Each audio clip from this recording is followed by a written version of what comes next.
안녕하세요. 저는 서울에 사는 30대 초반 여성입니다. 얼마 전까지만 하더라도 결혼을 앞둔 예비 신부였죠. 과거형인 걸 보면 예측하실 수 있으시겠지만 그 결혼은 깨졌고 말입니다.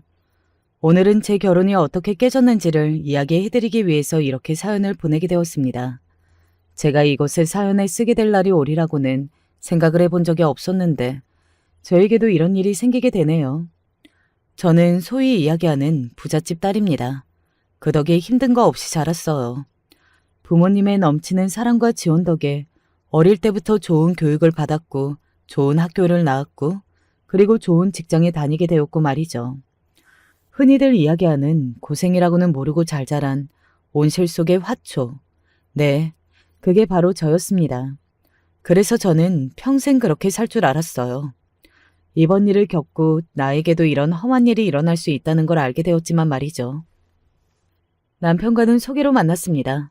성까지는 아니었지만 그래도 어느 정도 서로의 조건을 다 알고 만난 거니 아주 가벼운 소개 자리는 아니었어요. 사람 괜찮더라. 그치, 너랑 잘 맞을 것 같았다니까. 그리고 그 정도면 조건도 좋아. 사람을 조건만 보고 만나는 건 그다지 저와 맞지 않았지만 그래도 어느 정도는 돼야 한다고 생각하고는 있었거든요. 사람이 자라온 환경이 너무 크게 차이가 나면 어쩔 수 없이 부딪히는 부분, 서로 이해할 수 없는 부분들이 생기기 마련이잖아요. 그런 부분에서 남자친구는 괜찮은 조건이긴 했습니다.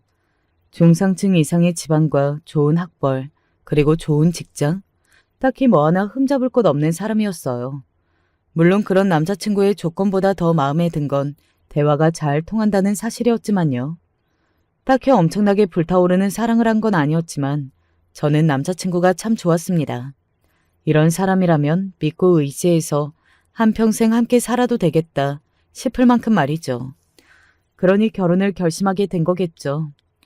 물론 그것보다 더 중요한 이유가 있기는 했습니다.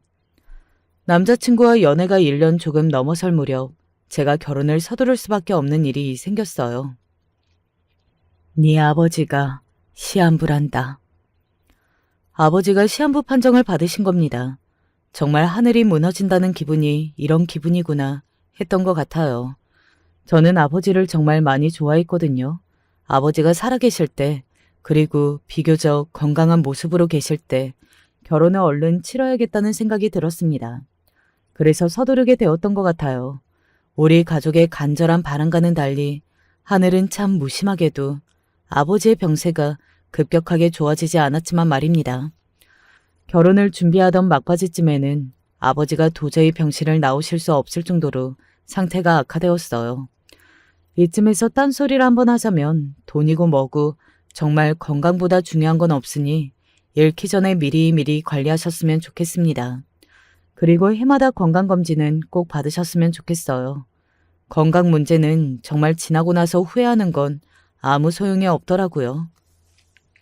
아무튼 저는 결혼을 그렇게 서두르게 되었어요. 그러면서 남자친구의 어머니를 처음 뵙게 되었습니다. 첫인상은 굉장히 고상하고 품위가 있으셨어요. 우리 아들이 어디서 이렇게 좋은 며느리감을 데려왔나 몰라? 좋게 봐주시니 감사합니다. 우리 가족이 되기로 해줘서 내가 더 고마워요. 웃는 모습도 굉장히 온화하셨고 사람을 대할 때의 태도도 굉장히 나이스하셨어요. 남자친구의 말투나 이런 부분이 다정해서 좋았는데 그 부분을 다 엄마를 닮았구나 그렇게 생각했던 것 같습니다. 물론 어딘가 마음에 걸리는 부분이 없는 건 아니었어요. 아버지가 한창 좋지 않으셔서 결혼을 조금 미뤄야 하나 했을 때였습니다. 아버지가 다시 좋아지신다는 보장이 없는데 미루는 것보다는 빨리 하는 게 더 좋지 않겠니? 물론 그게 현실적인 말이기는 했지만 한창 아버지가 오늘 내일 하는 상황에서 자식에게 그런 말을 하는 건 어떤 배려의 문제이긴 하잖아요. 우리 모두가 아버지가 당장 좋아질 수 없다는 것과 그리고 당장 내일 어떻게 되실지 모른다는 걸 다 알고 있지만 그런 말을 직접 꺼내는 건 또 다른 문제이긴 하니까 말입니다. 그냥 얼른 결혼을 서두르는 게 낫지 않겠니? 그래도 살아생전에 딸내미 결혼했다는 소식이라도 듣고 가시는 게 좋을 것 같은데. 지금은 제가 너무 정신이 없어서요. 지나고 나면 어차피 모두가 다 겪는 일인데 너무 속상해할 필요도 없어. 아버님도 그러길 원하시지는 않을 거야. 뭐, 다 맞는 말이긴 했지만 당시에 그렇게 힘들어하던 사람에게 할 수 있는 말은 또 아니잖아요. 어찌되었든 아버지가 오늘 내일 하게 되시면서 저의 결혼 준비는 잠시 중단이 되었습니다. 제 마음이 결혼을 할 수 있는 상태가 아니었거든요. 그리고 아버지가 세상을 뜨셨어요. 저희 아버지는 이제 막 환갑을 지나셨거든요. 요즘 같은 세상에는 엄청나게 빨리 돌아가신 것입니다. 그러니 제 마음이 어땠겠어요. 당연히 굉장히 슬펐고 일상을 살아갈 수 없을 만큼 힘이 들었습니다. 그래서 남자친구와 이런 이야기를 나눴어요. 지금 내 정신으로는 결혼 준비를 할 수 없을 것 같아. 당연히 그럴 수 있어. 이해해. 상 다 치르고 나도 마음의 정리를 좀 하고 조금이나마 웃을 수 있을 때 다시 준비하는 걸로 해도 돼? 당연히 그래도 되지. 아버지가 아프시면서 결혼을 서둘렀던 거였는데 돌아가시고 나니 마음이 너무 힘들어서 조금 미루게 되었어요. 상을 치른 지 얼마 되지 않아서 결혼하는 것도 모양이 좋지 않다고 생각했고 말입니다. 그런데 남자친구의 어머니가 그 부분을 굉장히 마음에 안 들어 하셨어요. 거기서 왜 저렇게까지 하시지? 라는 생각을 처음 하게 되었던 것 같아요. 아버님이 돌아가신 게 결혼을 미뤄야 하는 이유가 되니? 지금 제 마음이 결혼을 할 마음이 아니라 그래요. 나는 정말 이해를 할 수가 없구나. 보통 이렇게 힘들 때는 옆에 의지할 사람이 있는 게 더 좋지 않니? 뭐 남자친구의 어머니 말이 맞을 수도 있죠. 사람에 따라 이렇게 힘이 들 때는 옆에 누군가라도 있는 게 낫다고 생각해서 결혼을 서두를 수 있다고. 저도 그렇게 생각은 합니다. 하지만 저는 아버지를 보낸 지 얼마 되지 않은 시점에서 뭔가 경사스러운 일을 진행한다는 거에 대한 거부감이 조금 있었어요. 사람에 따라서는 저 같은 사람도 있을 수 있는 거잖아요. 하지만 어째서인지 결혼을 굉장히 서두르는 느낌이 있더라고요. 처음에는 긍정적으로 생각했던 것 같습니다.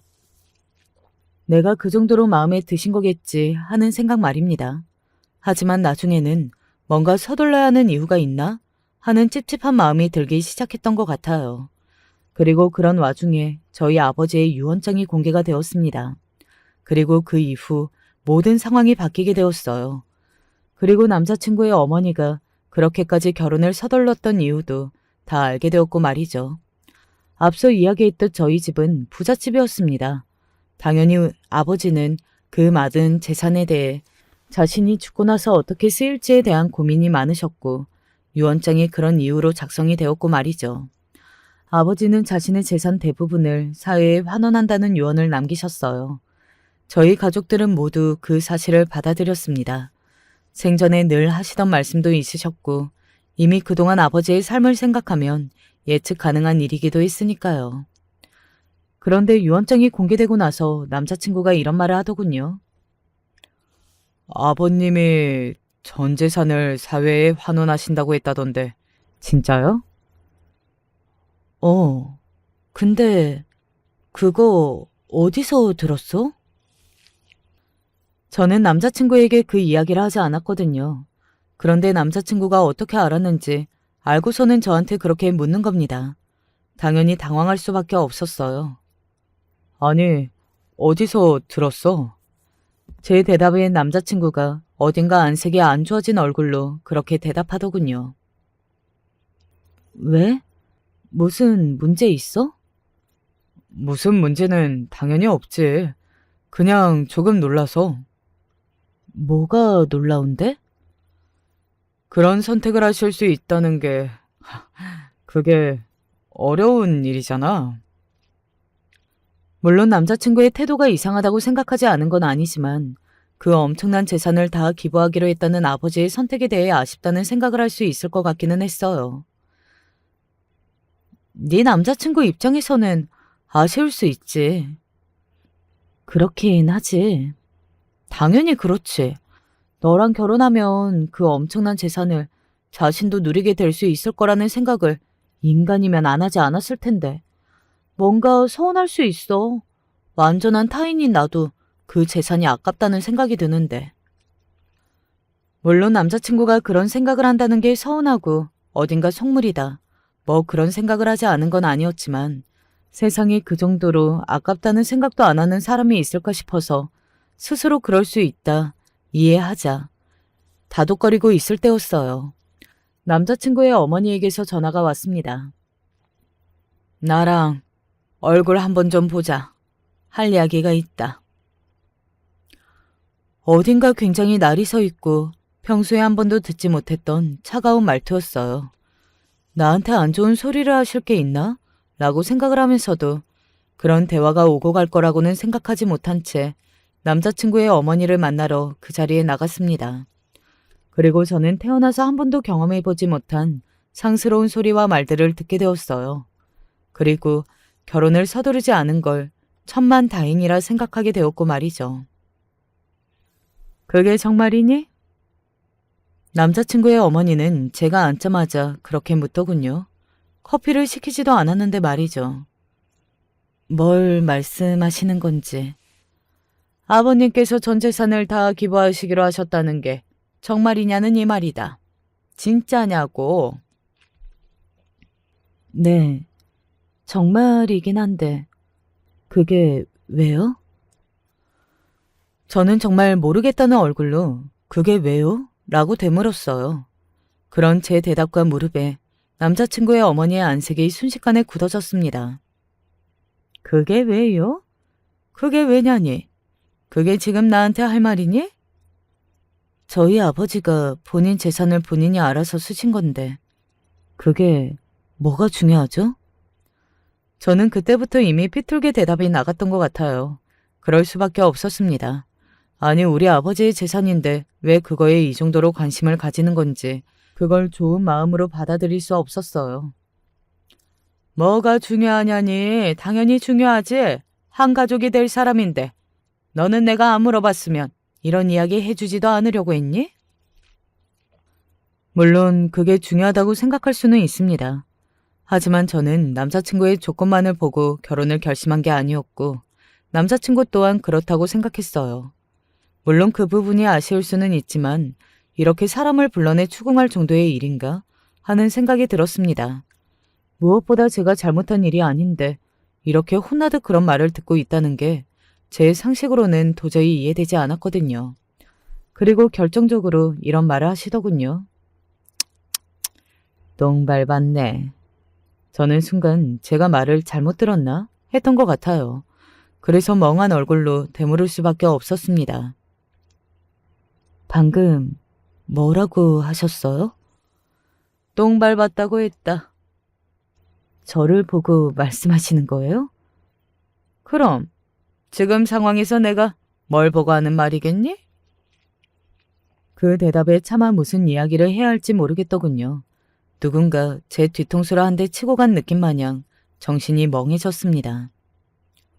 우리 아버지가 전 재산을 기부한 게 제가 이런 소리를 들어야 할 일인가요? 아니 그렇잖니. 너희 집에 돈이 그렇게 많다고 해서 허락한 결혼인데 이제 빈털터리가 된 거잖아? 아버지가 재산을 주지 않으신다고 제가 빈털터리가 되는 것도 아니지만 그게 어머님의 돈도 오빠의 돈도 아닌데 제가 여기서 왜 이런 말을 듣고 있어야 하는 거죠? 길 가는 사람 붙잡고 물어봐라. 사돈 될 사람 집이 그렇게 돈이 많다고 했는데 하루아침에 그걸 모두 기부했다고 하면 다들 내 심정을 이해할걸? 그리고 이게 사기 결혼 아니고 뭐니? 제가 무슨 사기를 쳤는지는 모르겠지만 일단 저는 남자친구와 결혼을 한 게 아니었잖아요. 그래서 헛웃음을 지으며 그렇게 대답했습니다. 제가 언제 사기를 쳤죠? 그 돈이 제 돈이라고 한 적이 없는데요. 부모님 돈이 네 돈이라고 모두가 생각하지. 나같이 생각 안 하는 사람이 더 없지 않겠니? 아니 더 이상 긴 대화 나눠봐야 소용없고 이 결혼은 없던 걸로 하자. 나는 이제 너 같은 며느리 볼 생각 없다. 결혼을 안 할 때나 안 하게 되더라도 도저히 그렇게 마무리할 수는 없었습니다. 제가 그런 취급을 받고 있다는 게 너무 화가 났거든요. 오빠랑 이야기 되신 거예요? 걔는 내 말이라면 무조건 들어. 내가 헤어지라고 하면 당장 헤어질 아이니까 붙잡을 생각은 하지도 말아라. 알겠니? 아무리 사랑하는 사람이라도 가족들이 그런 사람이라는 것을 알게 된 이상 저도 남자친구와의 미래를 꿈꿀 수는 없었습니다. 하지만 그럼에도 그런 문제로 제가 좋아하는 사람과 헤어지게 되는 것이 억울하기는 하더군요. 그리고 약간의 보복 심리 같은 것도 들었던 것 같아요. 뭐 이런 마음이 있잖아요. 그럼에도 불구하고 네 아들이 나를 선택하면 어떡할 건데? 이런 마음 말입니다. 물론 남자친구는 그래주지 않았지만요. 어머니가 반대를 하시면 나도 어쩔 수 없어. 사실 지금 와서 돌이켜 생각해보면 남자친구 또한 저를 사랑한 게 아니라는 생각이 들어요. 그러니 그렇게 단번에 헤어진다는 말을 할 수 있었던 거겠죠. 아무리 부모님이 반대를 하신다고 해도 그렇게 한 번에 그렇게 깔끔하게 이별을 고한다고 말입니다. 그래서 물었습니다. 오빠도 내가 아니라 내 조건을 좋아한 거야? 그게 전부는 아니지만 중요하긴 했지. 그렇게 저와 남자친구는 헤어졌어요. 아마 거기서 끝이었다면 저도 내가 똥을 밟았구나 하는 생각을 하고 그냥 깔끔하게 정리했을 겁니다. 친구들이 했던 말처럼 아버지가 너 그런 집으로 시집가지 말라고 도와주신 거다. 그렇게 생각하면서 말이죠. 하지만 제 이야기는 여기서 끝이 아니라 시작입니다. 사실 저희 아버지는 정말로 전 재산을 기부만 하신 게 아니거든요. 혹시 강남에 빌딩 있다는 말 진짜니? 남자친구 어머니가 어느 날 저를 찾아왔습니다. 어딘가에서 그런 말을 들은 것 같더라고요. 저한테 강남에 빌딩이 있다는 사실을 말입니다. 진짜긴 했어요. 아버지는 돌아가시기 전에 자식들과 엄마한테 건물 하나씩을 증여하고 그 건물들을 제외한 나머지 금액을 사회에 환원하신 거였거든요. 남자친구의 어머니는 어딘가에서 그 말을 들은 것 같았습니다. 그런 사람들은 그런 소식은 또 어디서 그렇게들 듣고 아는 건지 정말 신기할 따름이에요. 저는 제 입으로 한 번도 그런 이야기를 한 적이 없는데 말이죠. 그러면 저희 아버지 재산이 그것뿐인 줄 아셨어요? 제가 남자친구의 어머니를 향해 비웃음을 날리며 그렇게 말했습니다.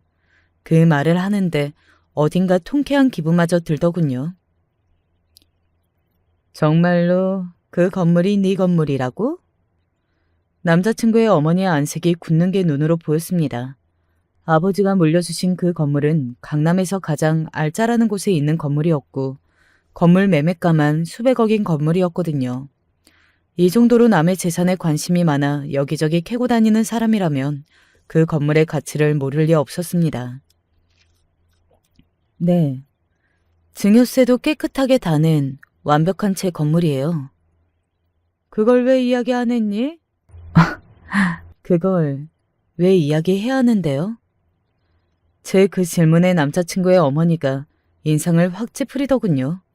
그전과는 달리 금방 표정 관리를 하느라 그 찌푸린 인상을 폈지만 말입니다. 왜요? 그 건물이 제 것이라고 이야기했으면 결혼 안 깨고 시켰을 거라서요? 아니, 그런 뜻이 아니라. 그런 뜻이 아니기는 뭐가 아니에요. 그 건물이 제 것인 줄 알았으면. 그래요. 어머님과 남자친구 둘 다 저와 결혼을 그런 식으로 깨지 않았겠죠. 하지만 저로서는 천운 아닌가요? 그런 사람들이랑 가족이 될 뻔했는데 생각만 해도 너무 끔찍해서 온몸이 떨리네요. 그냥 하는 말이 아니었습니다. 정말로 저 사람들의 실체를 모른 채 저 사람들과 가족이 되었을 걸 상상만 해도 온몸에 소름이 돋았거든요. 저렇게 노골적으로 돈 타령을 하는 천박한 사람들을 그전에는 왜 알지 못했지 하는 생각이 들어서 제 자신이 한심하기도 했고 말이죠. 뭐 그만큼 본 모습들을 잘 숨겨온 거겠지만 말입니다. 미안하다. 그런 뜻이 아니라. 사과도 제가 돈이 있는 걸 아니 받을 수 있는 거겠죠. 뭐 무슨 말을 하셔도 저는 마음을 돌려서 다시 오빠를 만날 생각은 없으니까 그냥 돌아가 주세요. 그래도 다시 한번 생각해봐주면 안 되겠니? 생각보다 질긴 사람이더군요.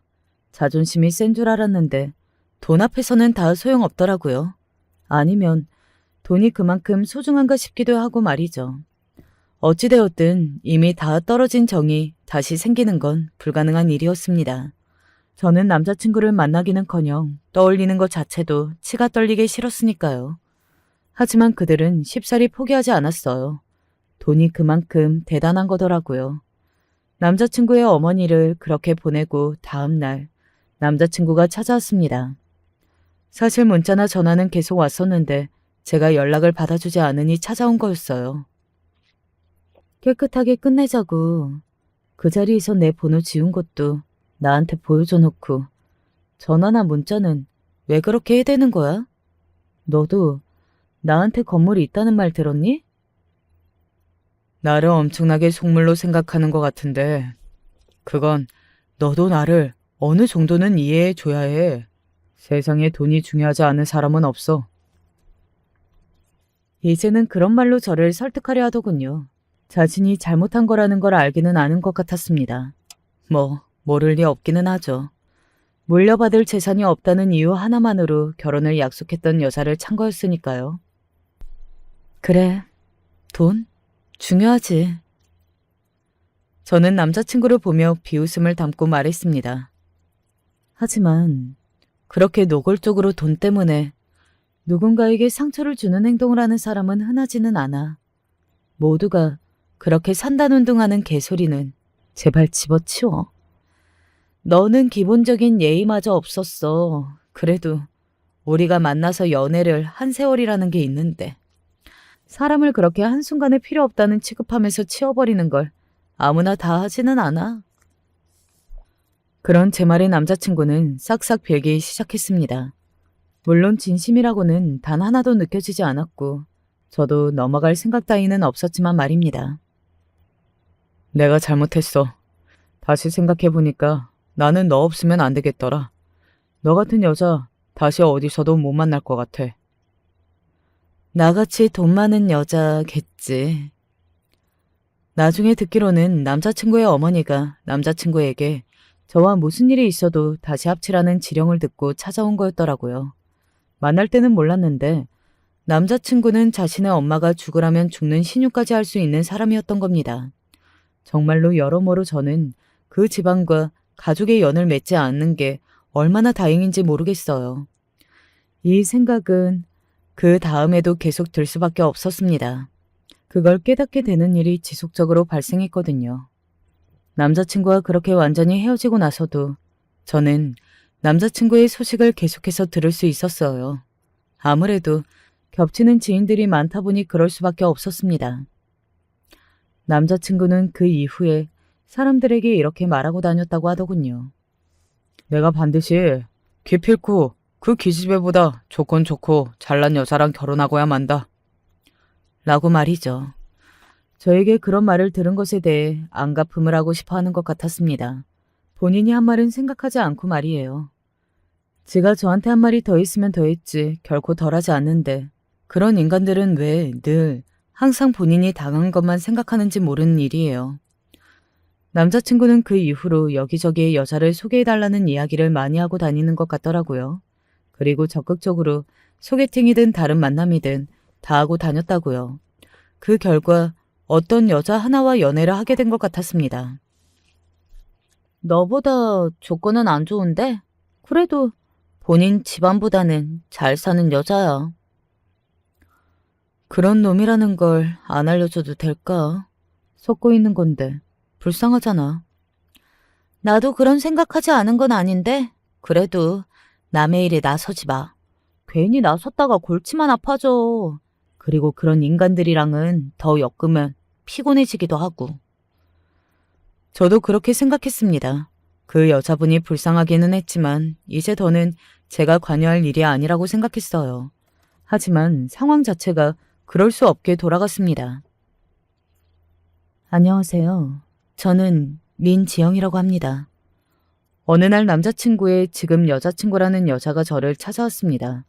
정말 예상을 하나도 하지 못한 일이어서 저도 굉장히 당황했던 기억이 나네요. 아, 네. 그런데 무슨 일로 저를 찾아오신 건지? 저는 그 사람이랑 연락 안 한 지 오래됐는데요. 아, 네. 다른 오해가 있어서 찾아온 건 아니고요. 그 여자분은 저에게 말을 꺼내기까지 꽤나 긴 고민을 하신 듯 보였습니다.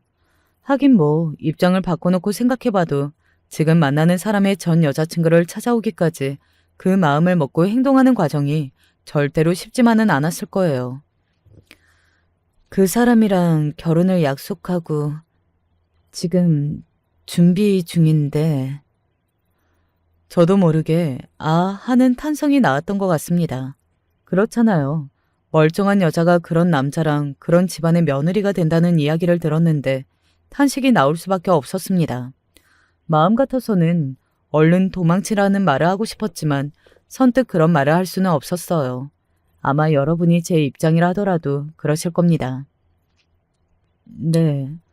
근데 저는 왜 찾아오신 건가요? 뭔가 오해가 있어 나를 찾아온 게 아니라면 그녀도 어딘가 찝찝한 게 있어서 저를 찾아온 거라는 생각이 들더군요. 남자친구에 대해 물어볼 게 있어서요. 그리고 그 집안에 관해서도. 그 말을 듣는 순간, 아, 이 여자도 어딘가 이상함을 느끼고 있구나. 그리고 남자친구와 남자친구의 어머니는 여전히 그렇게 살고 있구나 하고 생각했던 것 같습니다. 남자친구의 그때의 여자친구가 저에게 해준 이야기는 이랬어요. 처음에는 너무 사랑해서 별 생각이 없었고 또 남자친구의 조건도 나쁘지 않았기 때문에 그런 부분을 한 번도 생각해보지 않았는데 결혼을 준비하면 할수록 자신의 집안과 자신이 가지고 있는 재산에 과하게 관심을 보이더랍니다. 그리고 그게 점점 더 불편해졌고 말이죠. 제가 했던 생각들과 그 여자친구분이 했던 생각이 너무 똑같아서 소름이 돋을 정도였어요. 그런데 점점 더 노골적으로 구셔서 저도 생각이 많아지고 있던 와중에 남자친구가 전에 결혼이 깨졌다는 말을 들은 거예요. 그 이야기를 듣는데 어딘가 뒤통수가 싸하더라고요. 찝찝해서 도저히 그냥 넘어갈 수가 없었어요. 무슨 이유로 결혼이 깨지신 건지 듣고 싶어서 이렇게 신뢰를 무릅쓰고 찾아왔습니다. 몰랐으면 모를까 알고 있었고 이렇게 찾아와서 이유까지 물어보는데 모르는 척 할 수는 없잖아요. 그리고 당사자도 어느 정도 눈치를 채고 이상하다고 여겼으니 저를 찾아온 거잖아요. 그런데 모르는 척하는 건 양심상 도저히 할 수 없었어요. 어지간하면 그 결혼은 안 하시는 게 좋을 것 같기는 해요. 그 말을 시작으로 저는 저와 남자친구가 왜 결혼을 깨게 되었는지 그리고 그 이후에 어떤 일이 있었는지를 상세하게 이야기하기 시작했습니다. 그녀는 정말 놀라더군요. 그 정도로 속물인지는 몰랐다고요. 이야기해 주셔서 감사합니다. 아니에요. 제가 도움이 됐다면 다행이네요. 그 말을 끝으로 그녀와는 헤어졌습니다. 그리고 얼마 뒤에 남자친구와 그 여자분이 파혼했다는 이야기를 들을 수 있었어요. 그 여자분은 현명한 선택을 하신 것 같더라고요. 그리고 얼마 지나지 않아 남자친구가 저를 찾아왔습니다. 저와 그녀가 만났다는 사실을 알고 말이죠. 만나자마자 남자친구는 저에게 소리를 질렀어요. 너 걔랑 만나서 무슨 이야기를 했어? 너 나한테 미련이니? 왜 내 결혼을 깨냐고. 어이가 없네. 미련은 무슨 미련. 그냥 그분이 찾아와서 내 결혼이 왜 깨졌냐고 물어보길래 나는 사실을 이야기했을 뿐이야. 사실? 왜 네가 그걸 이야기하는데? 찾아와서 묻는 사람한테 그러면 내가 왜 거짓말을 해야 하는데? 널 위해서? 내가 왜? 제 말에 남자친구는 가만히 서서 저를 노려보더군요. 그러고는 말도 안 되는 말을 꺼내기 시작했습니다. 네가 책임져. 뭘? 내 결혼 네가 깬 거잖아. 그러면 내 인생도 네가 책임져야지. 저 자식이 미쳤나? 라고 진심으로 그렇게 생각했던 것 같아요. 내가 널 뭘 책임을 져? 네가 내 결혼을 깼으니까 결혼으로 책임져. 너 지금 나랑 장난치냐? 진심으로 무슨 꽁트를 찍는 줄 알았어요. 초등학생도 아니고 무슨 그런 말을 하는 건지 어이가 없어서 멍한 얼굴로 남자친구를 가만히 바라봤습니다. 어디까지 하나 지켜보자는 마음도 있었던 것 같아요. 너무 기가 막히니 그런 생각이 들더라고요. 아니 그렇잖아. 네가 내 결혼을 깼으니까 네가 책임지라는 게 이상해? 내가 네 결혼을 깬 게 아니지. 네가 네 스스로 결혼을 깬 거지. 그렇게 안 살았으면 결혼이 깨질 일도 없잖아. 모르겠고 네가 책임지라고. 사람이 그렇게 말도 안 되는 소리를 하며 우기기 시작하면 논리적으로 뭐라고 대응할 수도 없겠더군요. 저런 인간에게 말이 통할 것 같지 않으니 더더욱 그랬습니다. 남자친구는 몇 시간을 그런 말도 안 되는 소리를 반복해서 내뱉다가 돌아갔어요. 피해 보상을 받아야겠다. 그리고 또 남자친구의 어머니가 저를 찾아왔습니다. 정말 사람이 징그럽다는 표현을 어지간해서는 쓰고 싶지 않은데 그들은 정말이지 징그러웠어요. 내가 어쩌다 그런 인간들이랑 엮었는지 저 스스로를 탓하고 싶어질 정도였으니까요. 네? 피해 보상이요? 그건 제가 받아야 할 것 같은데요. 이렇게 저를 정신적으로 괴롭히시는데 누가 누굴 보고 피해를 보았다는 거예요. 너 아니었으면 우리 애는 걔랑 결혼을 했을 거 아니니. 네가 걔를 만나서 이 결혼이 깨진 거니까 네가 피해 보상을 해야지. 사람이 돈이 아무리 좋고 아무리 돈밖에 몰라도 그렇지. 어떻게 그런 행동을 눈 하나 깜빡하지 않고 할 수가 있는 건지 저는 제 상식으로는 도통 이해가 되지 않았습니다. 여러분은 이해가 되나요? 헤어질 때만 하더라도 징글맞게 헤어지기는 했지만 그래도 거기서 끝일 줄 알았는데 그 악연은 생각보다 너무 질기더라고요. 아마 여차하면 더 엮이는 게 싫어서라도 달라는 피해 보상금을 주고 끝냈을 수도 있어요. 하지만 그 남자친구의 여친분이 나섰습니다. 저는 이분 때문에 결혼을 깬 게 아닌데요. 얘 만나고 나서 헤어지자고 한 거 아니니? 저도 오빠랑 어머님이 이상하다고 생각하고 있었어요. 이분이 아니었어도 저는 오빠랑 결혼 안 했을 거예요. 그러니까 여기서 애먼 사람 잡지 마세요. 제가 남자친구의 어머니에게 괴롭힘을 받고 있다는 걸 알고서는 나서줬어요. 덕분에 상황은 정리가 되었습니다. 당사자가 아니라는데 뭐 어떻게 해볼 여지가 없는 거잖아요. 사람 하나와 완전히 헤어지는 게 왜 그렇게 힘든 건지, 원래 이렇게 힘든 건지 그런 생각들을 했던 것 같습니다. 물론 절대 일반적인 상황이나 일은 아니긴 할 겁니다.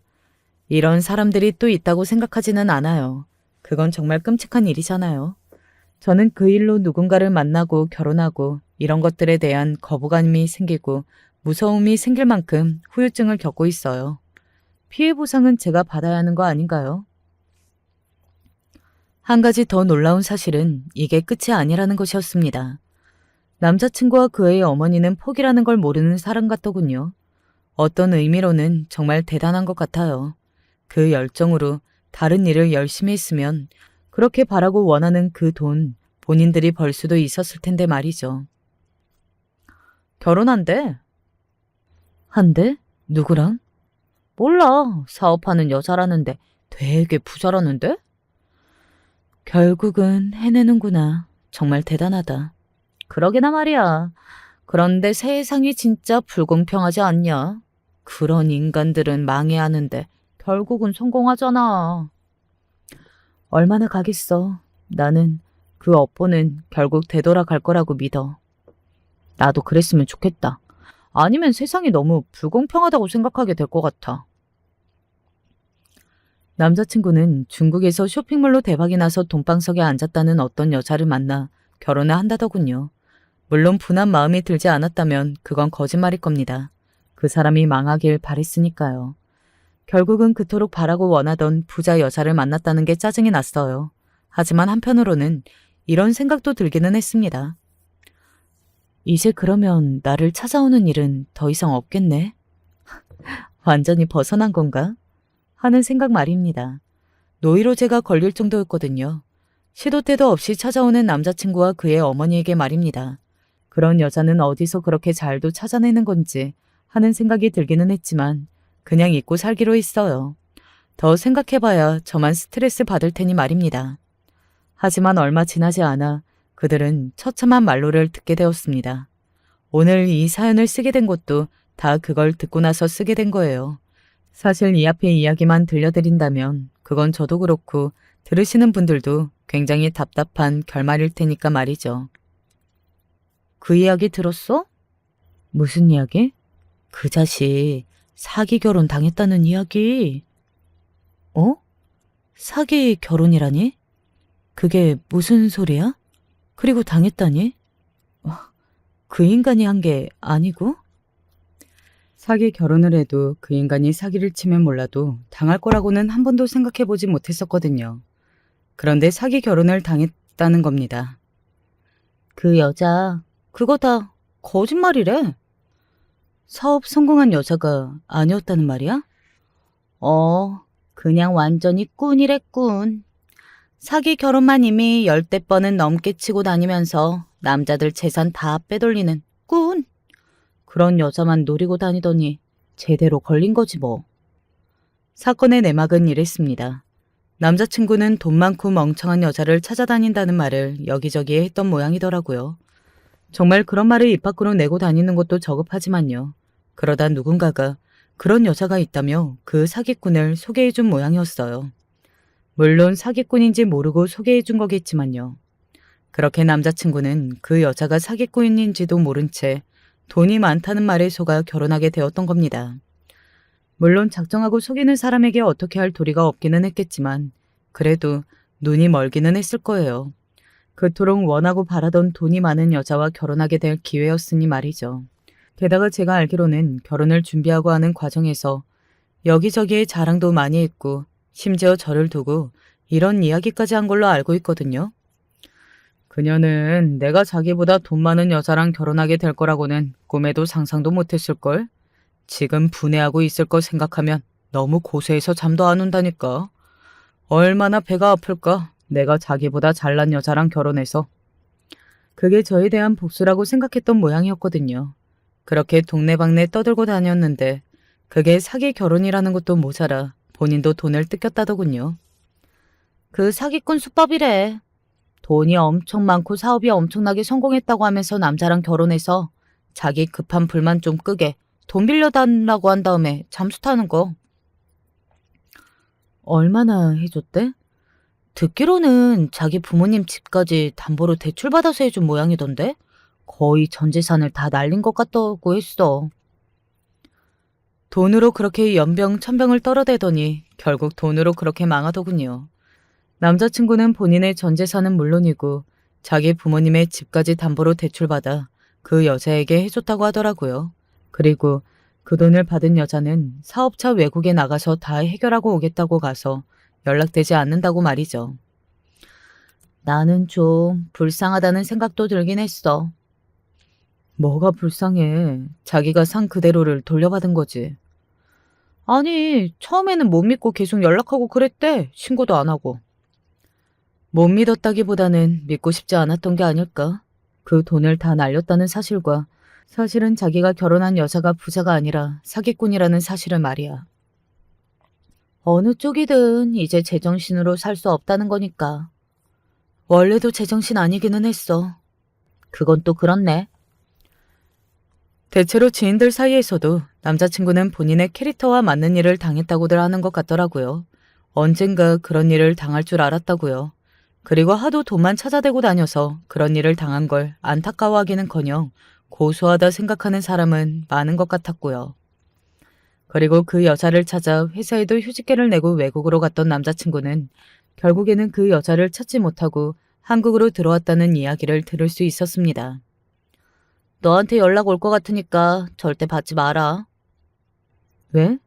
뭐 이야기 들은 거 있어? 지금 여기저기 다 연락 돌려서 돈 끌어다닌대. 진짜 한심한 인생이다. 왜 그러고 사냐? 남자친구는 한국에 들어와서 여기저기 돈을 꾸고 다닌다는 이야기를 들었습니다.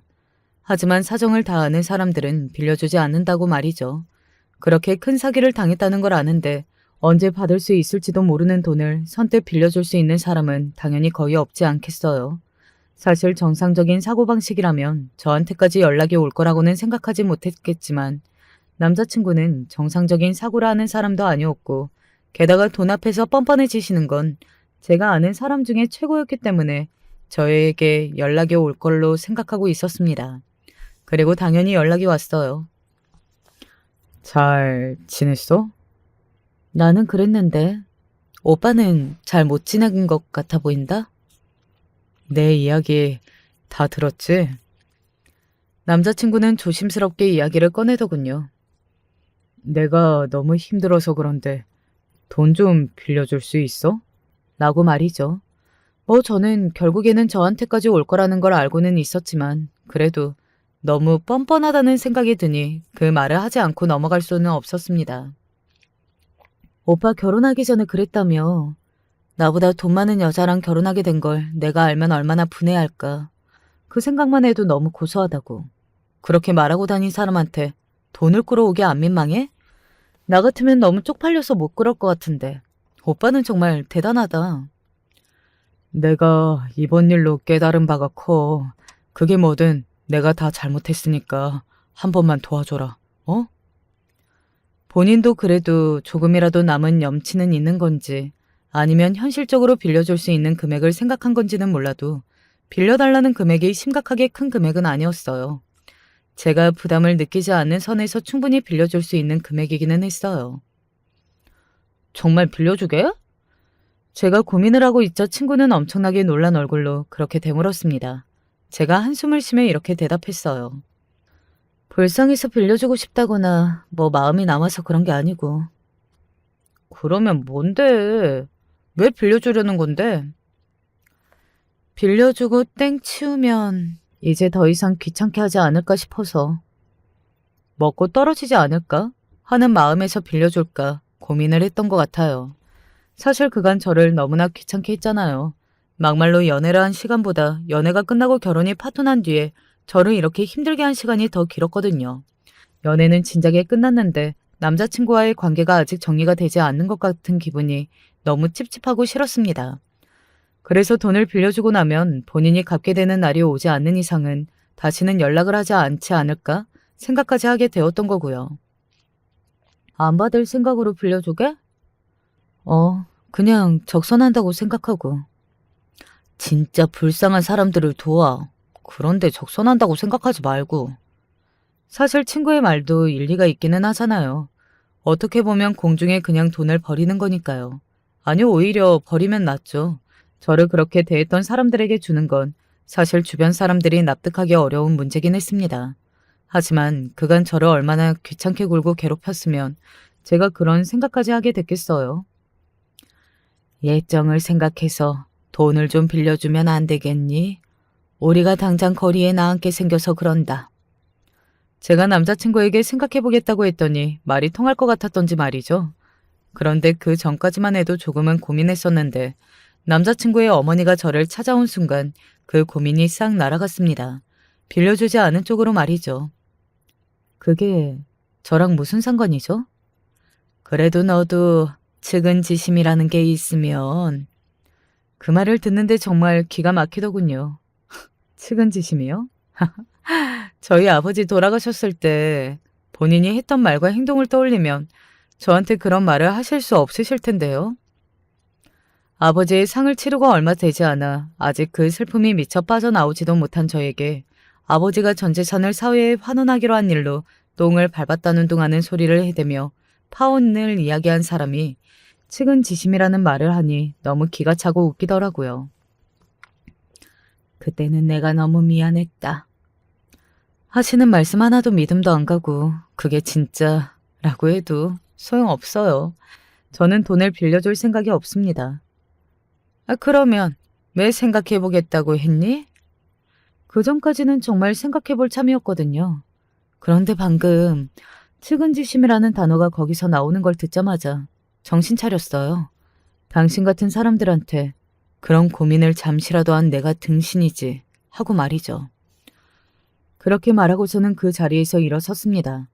뒤에서 저를 향해서 소리를 지르는 남자친구의 어머니의 목소리가 들려왔지만 돌아보지 않고 그냥 나왔어요.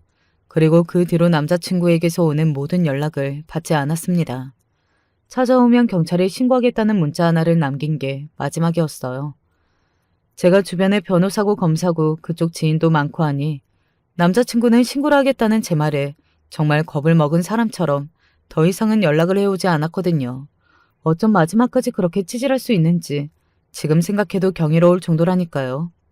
많은 분이 오늘 제 사연을 들으시면서 뭐 저런 일이 다 있나, 그리고 뭐 저런 인간이 다 있나 싶으신 마음과 함께 저에게도 많은 답답함을 느끼셨을 거라고 생각합니다.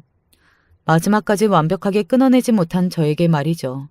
하지만 세상 일이라는 게, 사람의 관계라는 게 마음먹은 대로 쉽게만 되는 건 아니더라고요. 큰 대가를 치렀다고 하지만 그래도 인생 공부를 제대로 했다는 생각이 듭니다. 연애 한 번으로 정말 별별 일을 다 겪었으니까요. 아마 한 사람으로 인해 이 정도의 많은 일을 겪은 건 제가 거의 최고이지 않을까 싶어요. 요즘은 그런 생각도 합니다.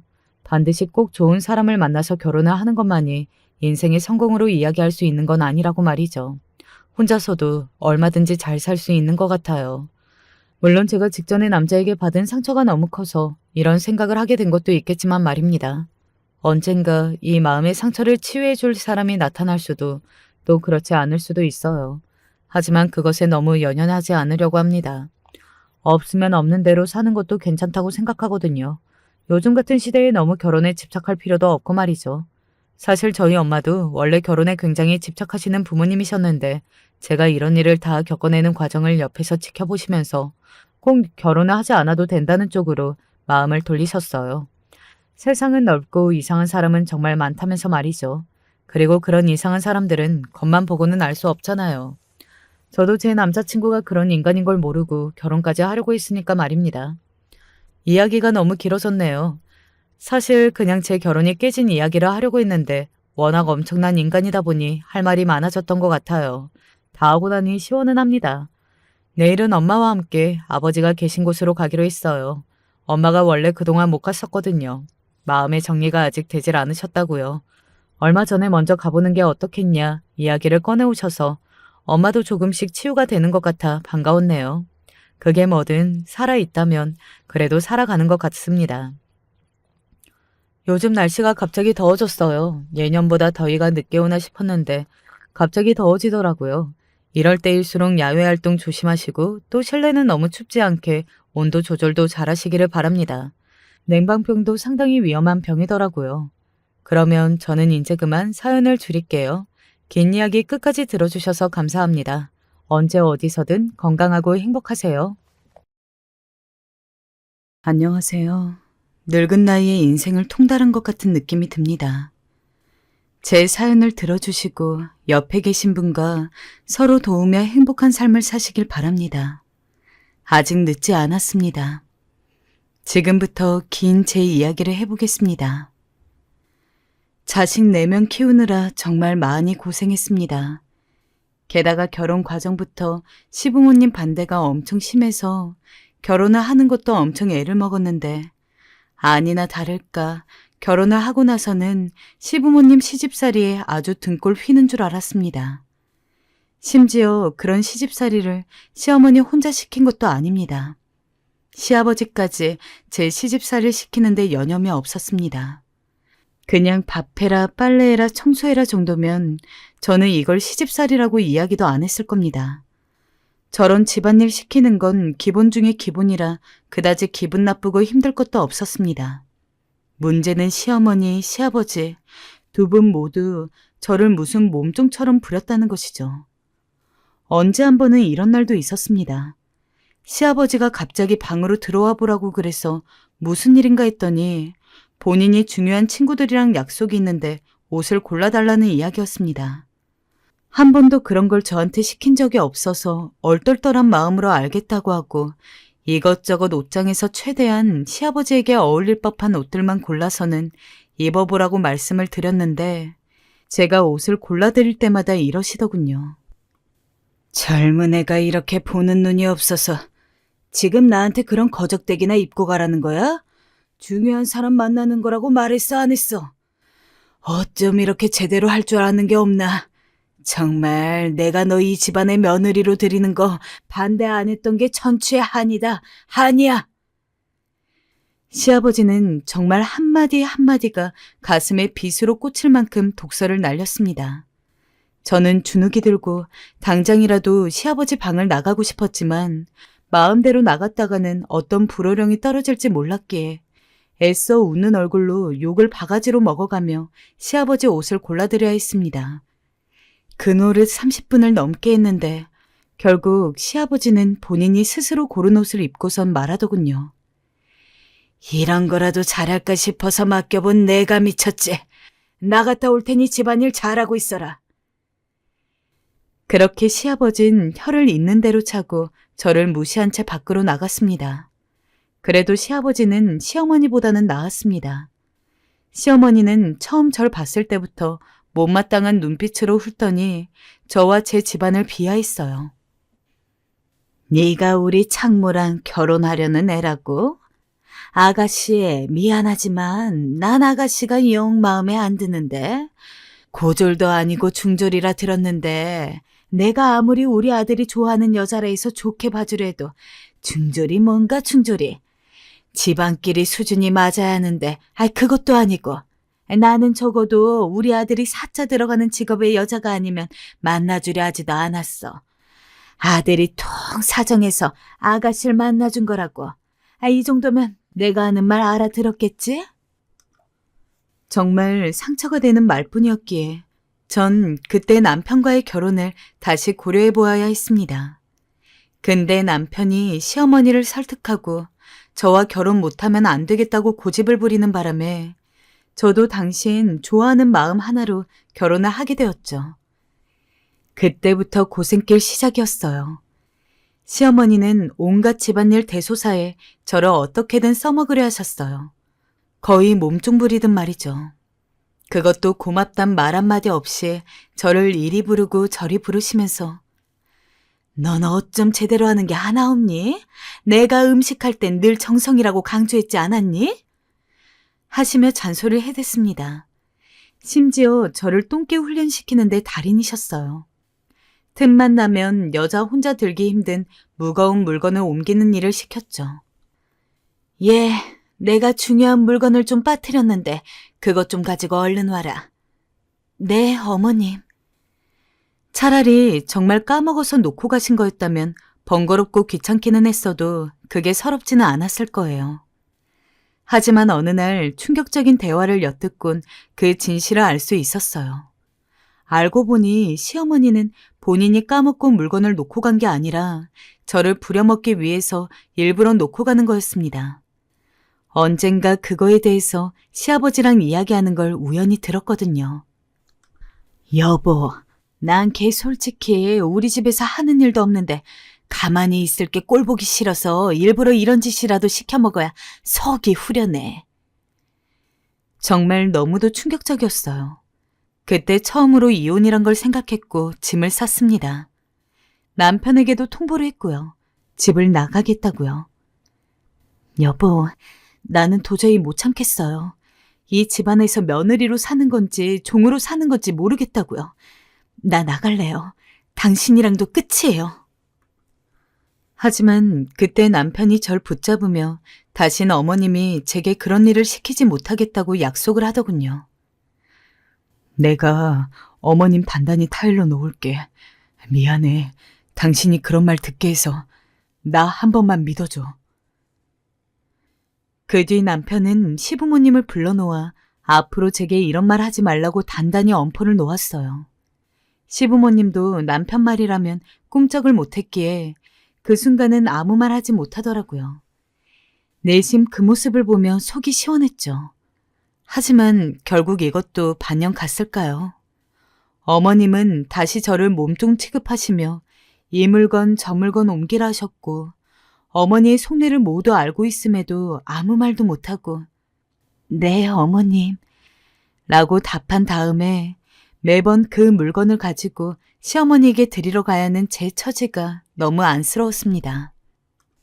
어떤 분들은 그 정도면 시부모님한테 뭐라고 말이라도 해야 하는 거 아니냐라고 하실 수도 있겠는데 지금은 어떨지 몰라도 제가 결혼할 당시에는 시부모님이란 참 어려운 존재였습니다. 시부모님이라는 단어대로 정말 제 두 번째 부모님과 같았죠. 말 한마디 하는 것도 조심했고 시부모님이 뭘 시키면 무조건 네네 하면서 따르는 게 정석이었습니다. 그리고 저도 그런 며느리 중 하나였어요. 평생 살면서 시부모님이 저를 부려먹는 것에 대해서 힘들다고 생각한 적은 많았어도 그걸로 시부모님한테 이런 식으로 안 해줬으면 좋겠다고 당당히 이야기할 생각은 한 번도 못 해봤어요. 그냥 지금처럼 이렇게 참고 사는 게 맞다고 생각을 했으니까요. 안 그래도 애들 키우느라 힘들어 죽겠는데 시부모님 뒤치다꺼리까지 해야 하고 그렇다고 해서 남편이 돈을 잘 버느냐? 그것도 아니었습니다. 남편이 당시 회사에서 나와 사업을 시작했는데 그게 휘청거리면서 없는 형편에 한 푼, 두 푼 아껴서 사남매 키우느라 정말 허리가 휘는 줄 알았어요. 나중에 가서는 저도 일을 시작했습니다. 시장에 자판을 열어서 생선이라도 팔았죠. 얼마 벌지는 못하는 돈이었지만 매일 한 푼이라도 벌어보려고 시장에 나갔습니다. 당시 젊은 나이였던 저는 시장 내에서도 엄청 이질적인 존재였어요. 게다가 텃세 아닌 텃세 때문에 뭐 하나 제대로 팔기도 힘들었죠. 이봐, 김씨 아줌마, 여기 우리 구역인 건 몰라? 그리고 고등어 가격은 왜 내린 거야?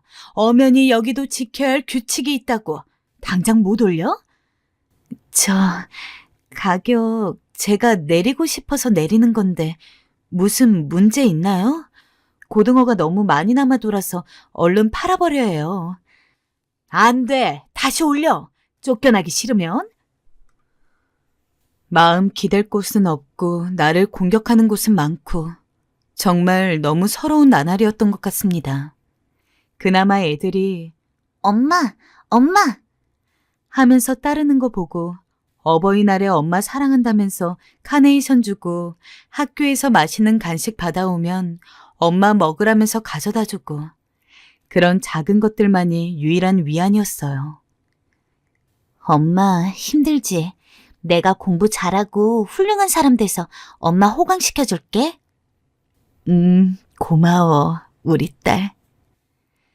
생선 비린내 나는 제 손을 잡으며 아이들이 저런 말을 해줄 때마다 그래도 힘내서 내가 열심히 살아야지 하고 마음을 다잡고 매일매일 일을 나갔습니다. 하지만 세상은 그리 녹록지 않았고 아이들의 그런 순수한 마음이 담긴 애정만으로는 도저히 회복이 안 될 정도로 너무 많은 스트레스가 쌓였습니다. 그 원흉 중 하나인 시부모님한테 이런 이야기를 할 수도 없고 그렇다고 아직 어린 애들한테 이런 이야기를 할 수도 없고 버티다 힘들 때면 남편한테 속을 털어놓는 걸로 조금이나마 분을 풀고 잠에 들었어요. 그러면 남편은 이렇게 중얼거리곤 했어요. 미안해 여보.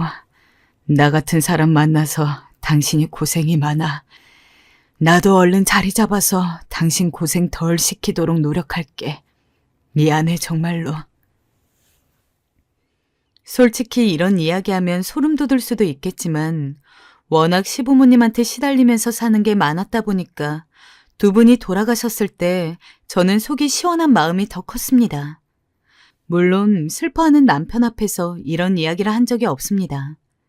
만약에 시부모님이 단 하나라도 저에게 잘해주신 것이 있었다면 저도 이렇게 매정하게까지 생각을 안 했을 겁니다. 하지만 결혼할 때부터 제가 남편에 비해서 뭐가 부족한지 면전에 대고 따박따박 이야기하며 이 집에 더러운 거 옮기지 말고 당장 나가! 라며 모욕을 일삼던 시어머니, 시아버지. 힘들게 결혼을 하고 나서도 저를 부려먹지 못해서 안달이라 정말 말도 안 되는 짓까지 시켜가면서 억지로라도 저를 힘들게 만들려고 머리를 맞댔던 두 분이었기에 언제인가부터 저는 차라리 시부모님이 이 세상에 없었으면 하고 바라기도 했습니다. 물론 그때는 그런 생각을 하면서도 한편으로는 내가 너무 심하게 생각하는 거 아닐까? 라면서 스스로를 혼내고 죄책감도 많이 가졌습니다. 하지만 진짜 두 분이 돌아가셨을 때 장례식장에서 두 분의 영정사진을 보니까 어쩐지 그동안 죄책감을 느껴왔던 것들이 무색하게도 편해지는 마음을 느꼈습니다. 솔직히 두 분이 돌아가시지 않고서야 어느 날 갑자기 기적이 발생하지 않는 이상 저를 제대로 된 며느리 취급해줄 날은 평생 없었을 테니까요. 그의 심정을 알고 있는 사람은 저희 엄마뿐이었는데 엄만 제게 그래, 네가 고생이 많았으니 이제 네 인생 살아라 하고 말씀을 해주시더군요. 시어머니와 시아버지가 돌아가시고 나서는 정말 열심히 일만 하면 됐습니다. 저에게 남는 가족이라고는 남편과 자식들 뿐이었으니까요. 애들을 전부 대학을 보내느라 허리가 휠 정도로 많은 돈이 들었지만 이상하게 시부모님 돌아가시고 나서는 스스로에 대한 자신감도 조금 생겨서 시장에서도 목청껏 소리를 높이면서 생선을 팔았고 예전보다 조금이나마 더 많은 돈을 벌어올 수 있었습니다. 그걸 한 푼, 두 푼 아끼고 차곡차곡 모아서 비록 제 옷들은 다 해지고 구멍이 났을지언정 대충 서툰 바느질로 꿰매서 가리면서 입고 다니고 애들한테는 좋은 옷 많이 사주고 좋은 것들만 먹였어요. 애들이 큰 사고 없이 잘 자라주었고 또 절 위해 주었던지라 마음의 위안도 얻었죠. 엄마 옷 여기 찢어졌는데 엄마도 새 옷 사 입으면 안 돼? 아니야, 엄마는 괜찮아. 우리 딸이 이쁜 옷 입으면 됐지. 엄마는 그걸로 좋게. 싫어, 나도 엄마가 괜찮은 옷 입고 그랬으면 좋겠단 말이야. 엄마가 우리 때문에 마냥 희생하는 건 싫어. 알겠어. 그럼 엄마도 옷 사 입을게. 그럼 됐지? 딸이 저리 말해주니 어찌나 기특하던지. 옹알대던 아이들이 하루가 다르게 커가고 남편 사업도 조금 자리 잡기 시작했어요. 여보, 이번에 생활비 많이 줬던데 괜찮아요? 이번 달 매출이 잘 나와서 일단 다 챙겨둬. 또 언제 돈 나갈 때가 있을지 모르니까. 고생하네요, 당신도. 알겠어요. 고마워요. 고생은 무슨. 당신이 시장 통해서 하는 고생만 할까? 추우니까 따뜻하게 입고 일해. 이번에 준 생활비로 당신 옷도 한 벌 해 입고. 남편의 사업이 자리 잡은 후론 처음으로 평화라는 것을 맛보았어요. 시부모 없이 그 어떤 방해도 없이 살아가는 저희 가족끼리의 삶이란 참 평화 그 자체더군요. 드디어 제가 원하던 삶을 가지게 된 것만 같았어요. 당연히 애들 대학도 다 보내줬습니다. 막내가 마지막으로 대학을 가던 날이 얼마나 속이 후련하던지. 하지만 애들이 졸업을 하고 취직하고 각자 좋은 배우자 만나서 장가 시집 갈 때까지는 아직 저희 품에 있는 애들이라고 생각했기 때문에 일을 쉬진 않았습니다.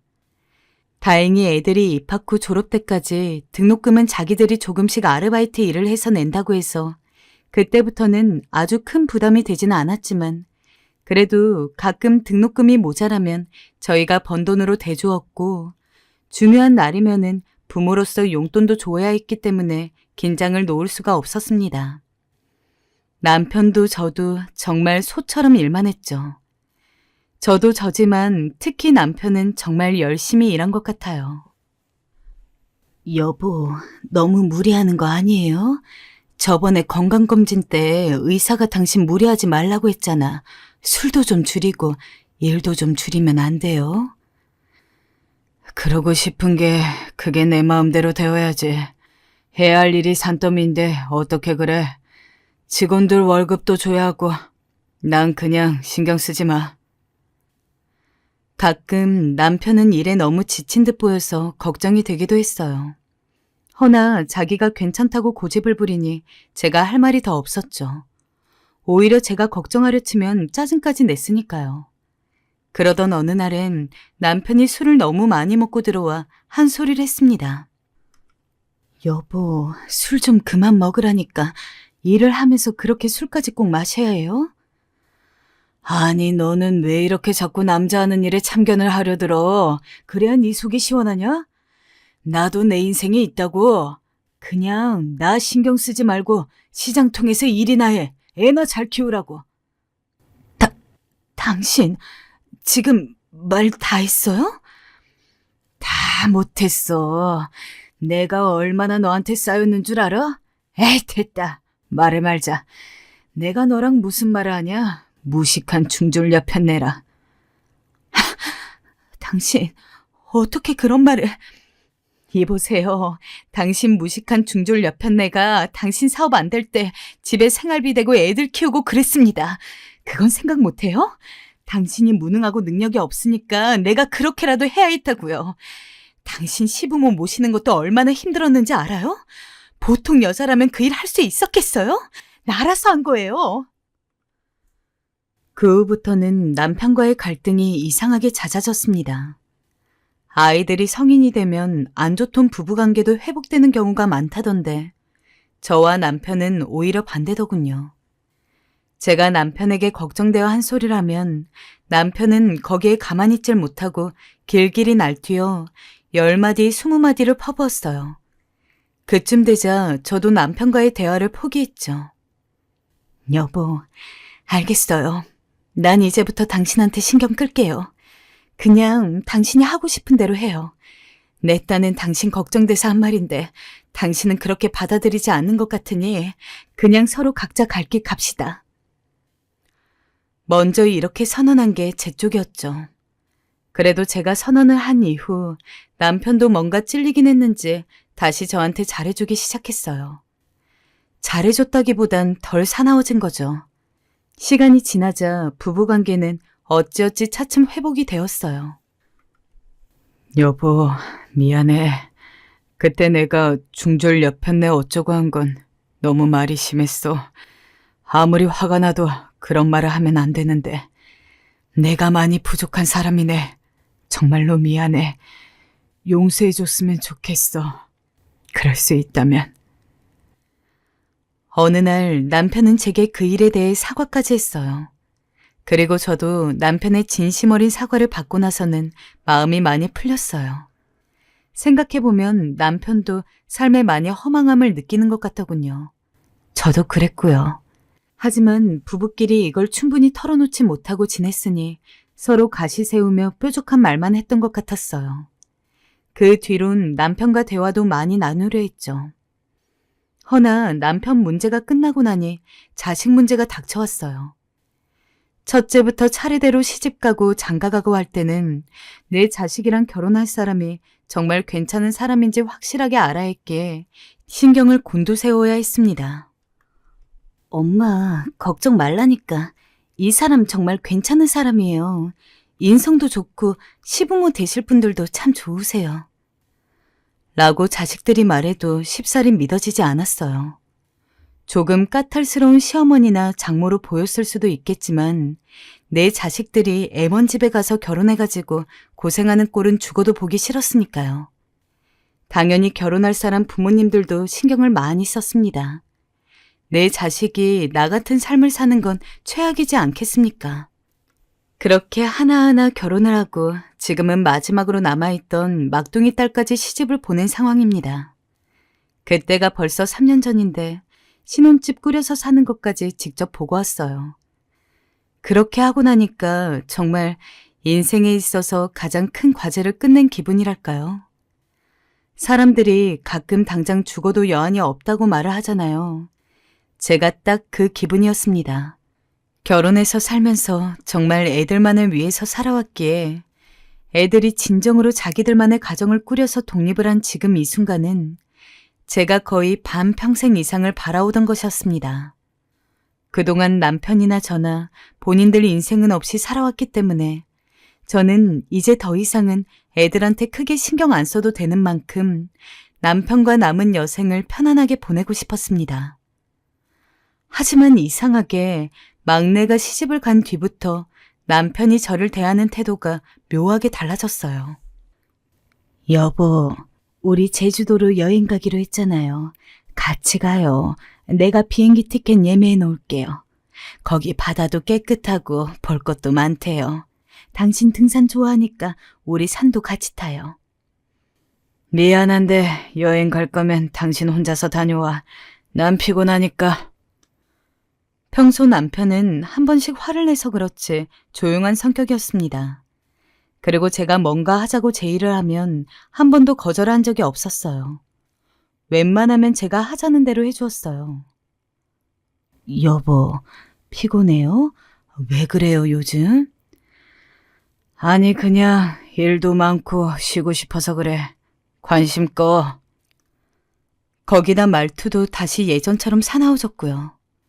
둘만 남게 된 순간부터 남편은 제가 여행을 가자고 해도 싫다고 하고, 오랜만에 외식할 겸 밖에서 밥을 먹게 나가자고 해도 싫다고 하고, 제가 하자고 하는 모든 것에 반기를 들더라고요. 처음에는 정말 그동안 애들 키우느라 힘들었던 것 때문에 늦은 피로라도 몰려오는 건 건가, 막내 시집 보내고 쓸쓸해서 기분이라도 타는 줄 알고 알겠다고 하고 아무 말도 안 했습니다. 하지만 그런 행동을 한 달, 두 달, 세 달 가까이 보는데 이건 저한테 화난 게 있는 게 아닌 이상은 도저히 이해가 안 되더라고요. 하지만 이상하게 남편에게 지금 상황에 대해서 이야기를 꺼내보려고 해도 어쩐 일인지 쉽게 말을 내뱉기도 어려웠습니다. 남편 분위기가 평소와 달라서 그랬을까요? 그냥 혼자서 대체 무슨 일일까? 하고 생각을 하면서 남편이 이전처럼 돌아오기만을 바라고 있었는데 막내가 결혼을 하고 딱 반년째의 일이 생겼습니다. 그날은 오랜만에 막내네 신혼집에 가는 거였기 때문에 저나 남편이나 한껏 꾸며서 들렀어요. 사위랑 이야기도 하고 오랜만에 보는 막내랑 잘 지내는지, 자녀 계획은 있는지 소소한 질문들도 나누며 시간을 보냈죠. 당시 막내가 일이 너무 바빴어가지고 다른 자식들에 비해서 전화로 연락을 하기도 힘든 상황에서 간만에 얼굴 본 곳이라 그런지 더 반갑고 기뻤습니다. 생글생글 웃는 얼굴로 택시를 타고 남편과 집에 가는데 남편은 어쩐지 어두운 얼굴이었죠. 그때쯤에는 이미 저 역시 남편이 그런 태도를 보이는 것에 대해서 그러려니 하고 있었기에 큰 신경을 쓰지 않았습니다. 하지만 집에 도착한 남편은 무언가 단단히 결심했다는 얼굴로 불이 나게 방에 들어가더니 하얀 서류를 하나 가지고서 제게 내밀었습니다. 이혼 서류였습니다. 아무래도 우리 지금이라도 헤어지는 게 좋을 것 같아. 이제 애들도 다 시집장가 보냈으니까 갈라서자고. 뭐라고요? 아니, 왜요? 아닌 밤중에 이게 무슨 홍두깨인지 황당했습니다. 갑자기 이혼이라니. 게다가 저희가 만약에 한창 때의 젊은 부부였으면 말도 안 합니다. 저희 나이가 각각 70대 초반인데 아무리 요즘 세상에 늦게라도 이혼하고 새 인연 찾는 사람이 많다지만 그래도 그렇지 이 나이에 이혼하는 사람이 있으면 얼마나 있겠습니까? 게다가 남편은 성격상 절대로 이혼을 이야기할 사람 자체가 아니었습니다. 그래도 그 당시 태어난 남자들에 비해서 가부장적이지는 않았지만 남들 시선을 중요시했기 때문에 멀쩡히 잘 살고 있는 상황에서 갈라서자는 생각을 할 만한 사람이 아니었거든요. 그리고 다혈질이고 한 번씩 막말을 하거나 화를 내긴 했어도 가정을 소중히 생각하는 사람이었어요. 그게 좋아서 결혼을 했고 한평생 죽을 때까지 남편과 헤어질 일 없다고 장담했습니다. 아니, 그런 생각 자체를 하지 않았어요. 그런데 갑자기 무슨 이유로 이렇게 이혼을 하자고 하는 건지. 보통 이런 상황이면 다른 분들은 남편이 바람을 피운 거 아니냐, 다른 여자가 있는 거 아니냐 의심을 하셨을 텐데 저는 그러지 않았습니다. 아무리 봐도 남편은 그럴 위인이 안 됐거든요. 차라리 그런 의심이 들었다면 화가 나는 것과는 별개로 저렇게 구는 게 이해가 되었을 겁니다. 하지만 분명히 바람도 뭣도 아닌 것 같은데 갑자기 이혼을 하자니까 제 입장에서는 너무 얼떨떨했죠. 처음에는 이 양반이 나이 먹고서 갑자기 장난이라도 늘었나 싶었습니다. 하지만 진심이더라고요. 미진이까지 결혼시켰으니 이제 내 인생 살고 싶어. 나 그동안 40년간을 참고 살았어. 당신의 말투 그리고 푸념 이젠 그만 좀 듣고 싶어. 여보, 내가 당신한테 푸념했다고요? 내가 당신 시부모 모시고 사느라 힘들어서 그랬던 거잖아요. 당신도 잘 알잖아요. 이제 정말 저희 행복한 일만 남았다고 생각하고 있었습니다. 남편의 말에 아무 말도 못하고 있자니 남편이 조용히 이야기하더군요. 그동안은 처음 만났을 때의 사랑이 남아있었고 그 사랑이 소진된 이후에는 자식들 때문에 참고 있었던 거지. 마지막 막내딸까지 시집을 가서 잘 사는 거 자기 눈으로 한 번만 확인을 하면 그때는 바로 이혼할 생각이었다고요. 언제나처럼 잔잔한 목소리로 그런 말을 제게 하는데 진짜 많은 생각이 들더라고요. 여보, 솔직히 애들 어리고 시부모님 눈칫밥 먹으면서 사는데 풀 사람이 누가 있겠어요. 당신밖에 없지 않아요? 그래서 당신한테 내 속 이야기를 많이 했어요. 살면서 스트레스가 너무 많고 힘들어서 돈과 관련해서 남편에게 푸념을 늘어놓은 적도 있었어요. 근데 솔직히 내가 내 속 얘기한 거 그게 잘못된 건가요? 부부끼린 다 그러고 살잖아요. 당신 아니면 그 얘기를 다 누구한테 해요? 난 힘들었어. 당신이야 한두 번 말하면 되는 거지만 듣는 사람 입장에선 짐이었고 스트레스였어. 여보, 그래요. 내가 말투가 좀 쏘아붙이고 투기도 하고 화가 나고 힘들 때면 세게 말을 나가는 것도 다 인정을 해요. 나도 젊었을 때는 참 순진하고 소녀 같았죠. 근데 이렇게 힘든 인생을 살다 보니까 사람이 언제나 착하고 순진하게 살 수가 없어요. 난 뭐가 되었던 아무리 돌이켜보아도 당신이 이렇게 오랜 시간 약 40년가량 참을 정도로 내가 심했다고는 인정할 수가 없어요. 그리고 왜 처음부터 말을 안 했던 거예요? 하다못해 고쳐달라고 이야기만 한 번 했었어도 내가 노력이라도 하지 않았겠어요? 노력을 한다 해도 어차피 당신은 당신 성격대로 돌아왔을 거야. 나랑 당신 처음부터 안 맞은 사람들이었어. 근데 부부의 정으로 어찌어찌 산 거지. 이제 서로 좀 놓아주는 게 나을 것 같아. 난 다 놓고 싶어. 저는 솔직히 당신 남편이 제 말에 대해서 고분고분 들어주는 것도 본인 성격 때문인 것도 이유가 있겠지만 제가 자기 부모님 때문에 고생하는 거 알아서 어느 정도는 그 힘듦은 이해해주기 때문에 그렇게 가만히 있던 거라고 생각을 했습니다. 그래서 괜히 푸념을 하고 투정을 부리면서도 내심 남편한테 고마워하고 있었어요. 하지만 남편은 전혀 그런 마음이 아니었던 거죠. 그냥 언제 이혼할지 시간을 재고 있었을 뿐.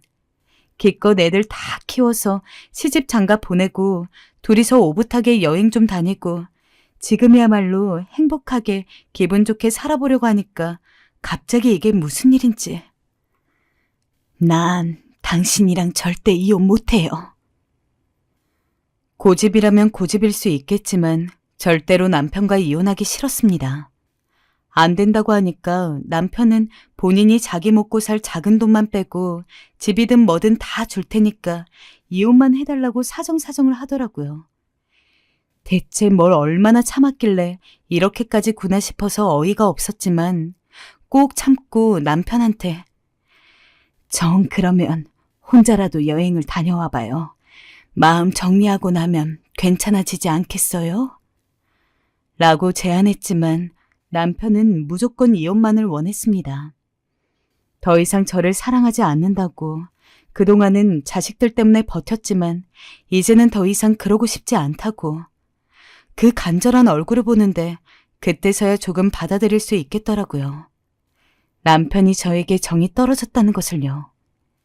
하지만 그러면서도 마음 한편으로는 남편이 다시 마음을 고쳐먹을 수 있다고 생각했습니다. 그래서 정말 1년간을 옥신각신 다투었습니다. 이혼을 한 해 만에 하면서 말이죠. 그러던 어느 날 남편과 싸우는데 남편이 저에게 이런 말을 하더군요. 마치 절 상처 주기 위해 작정이라도 한 것 같았어요. 그런 간단한 문제가 아니야. 한마디로 이젠 당신한테 정이 떨어졌어. 당신 밥 먹는 것만 봐도 꼴 보기가 싫어. 뭐라고요? 꼴 보기가 싫다고요? 당신 숨소리 듣는 것도 숨냄새 맡는 것도 싫고 고통스러워. 숨 막혀 답답해. 근데 내가 왜 이런 고통을 겪으면서 당신과 살아야 해? 우리 이제 자식들도 다 잘 사니 서로 떨어져 살아도 되잖아. 굳이 남은 여생 당신과 함께 보내고 싶지 않아. 여보, 어떻게 그런 심한 말을... 그러니까 이혼해주면 되잖아. 왜 시간을 끌어서 이런 말까지 나오게 해? 그 이야기를 듣곤 너무 충격을 받았어요. 이젠 안 되겠다 싶었습니다. 게다가 자식들 역시 이혼에 찬성을 했죠. 솔직히 너무 마음이 허했습니다. 남편이 이전에 이야기했던 대로 집이랑 뭐랑 다 제 명의로 돌려놓고 이혼을 했기 때문에 사는 것은 걱정이 없었습니다. 하지만 늘 남편과 둘이 있다가 혼자 있는 건 너무도 두려웠어요. 집이 어쩜 그렇게 넓은지 너무 외로울 것 같았어요. 정말 매일 밤마다 내가 뭘 잘못했다고 이러는 걸까? 대체 남편이 이렇게까지 쌓인 이유가 뭘까 생각해봤습니다. 하지만 아무리 되뇌이고 되뇌어도 상황이 저를 그렇게 만든 것인지 제가 잘못한 게 아닌데 이혼은 너무한 게 아닌가 라는 생각으로 이어졌습니다. 그러던 어느 날 여기서 더 충격적인 일을 겪게 되었습니다. 남편이 숨겨왔던 비밀 하나를 알게 된 것이었죠. 그날은 남편과 이제는 정말 이혼해야겠다고 생각하며 집 정리를 하고 있었어요. 근데 남편의 서랍 속에서 약봉지 하나를 발견했어요. 마침 남편이 들어왔고 전 무슨 약을 먹고 있는 거냐고 따져 물었어요. 아무리 봐도 그냥 넘어가선 안 될 것 같았거든요. 여보, 나한테 숨기는 거 있죠? 말해봐요. 뭔데요? 그게... 사실은... 남편은 말을 못하고 주춤거리다 이내 말을 이었어요. 15년 전에 내가 미국으로 출장 간다고 했던 거 기억나? 3개월 동안 기억 안 날지 모르겠지만 실은 그때 산에 잠시 들어갔었어. 일 때문에 스트레스도 너무 많았고 사는 게 너무 지쳤어. 당신한테 말하지 않았던 건 이미 고생스러운 당신 걱정시키고 싶지 않아서였고 그래서 출장 간다고 둘러댔던 거야. 이미 나는 많이 지쳤어. 사는 것에도 애들 키우는 것에도 죽는다 생각하니 마음이 편했을 정도로 이혼 생각은 그때 이미 하고 있었어. 애들 다 시집 장가가면 혼자 산속에서 나무집 하나 짓고 자연 속에서 편안하게 살겠다고. 나 그 생각하며 그 힘으로 살아왔어. 그러다 며칠 전에 건강검진 받았는데 시한부 선고를 받았어. 고통스럽게 생명 연장시키느니 이젠 혼자가 되어 자유롭게 살다 떠나고 싶어. 그러니 이제 날 좀 놓아줘. 내가 부탁할게. 나 그냥 세상과 떨어져 혼자 살고 싶다. 전 남편의 그 말을 듣고 바닥에 엎어져 오열하고 말았습니다. 남편이 아팠던 줄도 몰랐고 시한부 선고를 받은 줄도 몰랐죠. 아마 그 말이 아니었다면 저는 평생 동안 남편이 일방적으로 저를 버린 것이라고 생각하고 원망을 했을 겁니다. 그렇게 전 남편의 소원대로 합의 이혼을 하게 되었습니다. 그래, 당신 이제 내가 놓아줄게요. 당신 붙잡은 거 순전히 내 욕심이었어요. 저흰 그간의 세월을 뒤로하고 합의 이혼을 했고 남편과 합의 이혼을 하고 반년 정도 지났을 때 꿈을 하나 꿨어요. 젊을 적 남편과 제가 나오더군요. 신기하게도 저는 남편 시점에서 저를 바라보고 있었습니다. 작은 꽃 한 송이에도 서로 예쁘고 좋은 말들만 하는 나날들이 지나가는데 저도 모르게 웃음이 났습니다. 하지만 꿈속에서도 시간은 흘러 금세 결혼을 하고 있던 시점이 되었죠. 아이들을 키우고 시부모님에게 타박을 받는 것에 잔뜩 스트레스가 쌓인 저는 남편에게 때때로 모진 말을 했습니다. 그리고 꿈속에 저는 남편에 대해서 그 모진 말들을 모두 묵묵히 받아들이고 있었죠. 꿈의 마지막은 남편으로서 이혼 서류를 내미는 저의 모습으로 끝났습니다. 악몽을 꾼 것처럼 숨을 헉헉 들이키면서 잠에서 깼는데 그게 잊혀지지가 않더라고요. 사실 말이 꿈이지 그동안 저는 몰랐던 남편의 속응어리를 볼 수 있었던 느낌이었습니다. 물론 그런 식으로 나오면 남편의 마음을 어림짐작하게 되었어도 제가 완벽하게 잘못했다고 생각하지 않았습니다. 하지만 남편이 어떤 이유로 그렇게까지 간절하게 제게 이혼을 원했는지는 이해하게 되었죠. 저의 잘못이 없지 않은 만큼 남편에게 참 미안한 마음이 많이 들었어요. 그리고 그 미안함에 너무도 눈물이 많이 났어요. 최소한 사과라도 하고 싶어서 연락하려고 했습니다. 하지만 남편은 그마저도 반기지 않았습니다. 어떤 이유든 상관없으니 나한테 연락하는 일 없으면 좋겠어. 우린 끝났으니 말이야. 그렇게까지 강하게 부정당한 것은 처음이었습니다. 다른 사람도 아닌 남편에게 말입니다. 남편이 저로부터 마음이 떠났다는 것은 알고 있었지만 설마 사과하려고 연락한 것에도 이렇게까지 저를 대놓고 싫어한다고 티를 낼 줄은 몰랐다고 해야 하나요?